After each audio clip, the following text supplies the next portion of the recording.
จ้านายครับขึ้นเงินให้แน่ต้องตายแท้ๆถ้าบ่เมตตาทุกมื้อนี้ละของขึ้นราคารายได้น้อยก็เลยเกิดปัญหาโปรดเมตตาขึ้นเงินค่าแรงตั้งแต่กี้แล้วก็พอสู้ไหว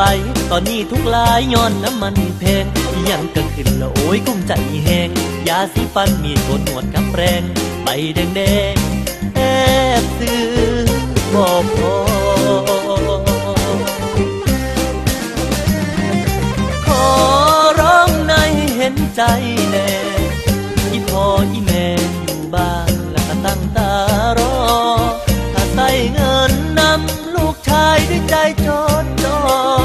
ส่วนตัวผมเองใช้เองแล้วก็ยังบ่พอเมตตาทัดน้องหลายคนรอความหวังจากนั้นเจ้านายครับขึ้นเงินให้แน่ที่บ่ยอมแพ้ถึงเหนื่อยแค่ไหนจะทำงานหนักเพิ่มขึ้นเพื่อนายขึ้นเลยครับบ่ต้องคิดเกรงใจขอบคุณหลายๆเจ้านายใจดี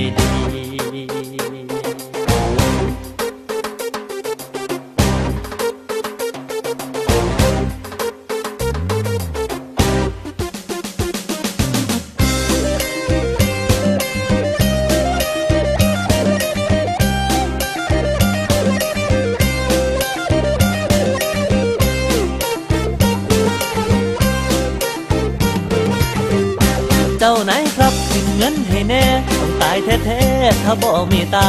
ทุกมื้อนี้ละของขึ้นราคารายได้น้อยก็เลยเกิดปัญหาโปรดเมตตาขึ้นเงินค่าแรง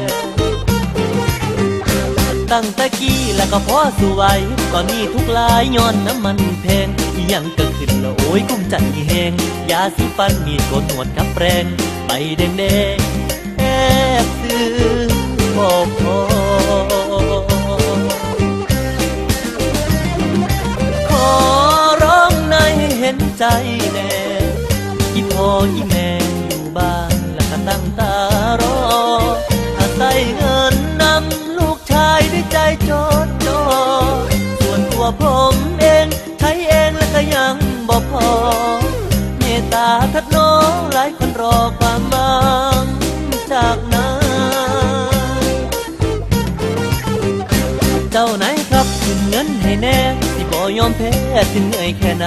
จะทำงานหนักเพิ่มขึ้นเพื่อนายขึ้นเลยครับบ่ต้องคิดเกรงใจขอบคุณหลายๆเจ้านายใจดีขึ้นเลยครับบ่ต้องคิดเกรงใจขอบคุณหลายๆเจ้านาย